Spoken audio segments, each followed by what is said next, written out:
அஸ்ஸலாமு அலைக்கும். எல்லாரும் எப்படி இருக்கீங்க? இன்னைக்கு நம்ம ரொம்ப சத்தான ராகி இடியாப்பம் வீட்டிலேயே எப்படி பண்ணலாம் பார்க்கலாமா? ஒரு கப்பு ராகி மாவு எடுத்துக்கோங்க. லோ ஃப்ளேமில் வச்சு 5 நிமிஷத்துக்கு வாசம் வர்ற வரைக்கும் வறுத்துக்கோங்க. வறுத்ததுக்கு அப்புறமா அரை கப்பு அரிசி மாவு சேர்த்துக்கோங்க. அரிசி மாவு சேர்க்காம கூட பண்ணலாம், ஆனால் நான் அரிசி மாவு சேர்த்து தான் பண்ணுறேன். வறுக்காத அரிசி மாவாக இருந்தால் கேப்ப மாவு கூடயே சேர்த்து வறுத்துக்கோங்க. நான் வறுத்த அரிசி மாவு தான் எடுத்திருக்கேன், அதாவது இடியாப்ப மாவு தான் எடுத்திருக்கேன். அதனால் அடுப்பை ஆஃப் பண்ணிவிட்டு லைட்டாக இதோட கலந்து விட்டுருக்கேன். இப்போது மாவுக்கு தேவையான அளவு உப்பு சேர்த்துக்கோங்க. இப்போது சுடு தண்ணியை நல்லா கொதிக்க விட்டுறணும். கொஞ்சம் கொஞ்சமாக ஊற்றி கலந்து விட்டுட்டே இருக்கணும். கை வச்சு பிணைய முடியாது.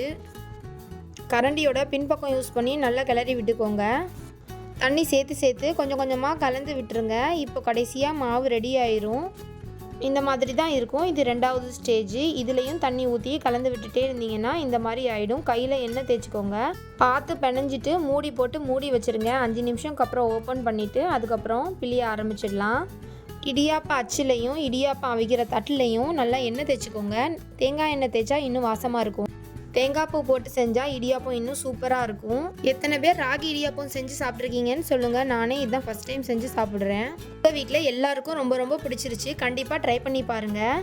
மாவு எடுத்து அச்சில் விட்டுக்கோங்க. நார்மல் அரிசி மாவில் பண்ணுறதுக்கு இது சத்தாதானங்க இருக்கும். கண்டிப்பாக ட்ரை பண்ணி பாருங்கள். ரொம்பலாம் கஷ்டப்பட வேண்டாம், ரொம்ப ஈஸியாகவே வந்துடும்.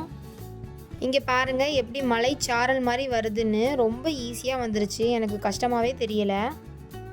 இடியாப்பத்துக்கு கறி குழம்போ இல்லை குருமாவோ டேஸ்ட்டாக தான் இருக்கும். அதை விட தேங்காய் பால் இன்னும் டேஸ்ட்டாக இருக்கும். 10 நிமிஷம் வேக வச்சு எடுத்தால் போதும். சூப்பரான இடியாப்பம் ரெடி ஆயிடுச்சு. பூ மாதிரி அவ்வளோ சாஃப்டாக இருந்துச்சுங்க. நான் இதை எதிர்பார்க்கவே இல்லை. எனக்கு ரொம்ப பிடிச்சிருந்தது. இந்த மாதிரி ஹெல்த்தி ரெசிபீஸ்க்கு நம்ம சேனல் ஹாப்பி டியூபை ஃபாலோ பண்ணுங்கள். உங்கள் ஃப்ரெண்ட்ஸ் அண்ட் ஃபேமிலிக்கு ஷேர் பண்ணுங்கள். இவ்வளோ பொறுமையாக இந்த வீடியோவை பார்த்ததுக்கு ரொம்ப தேங்க்ஸ்.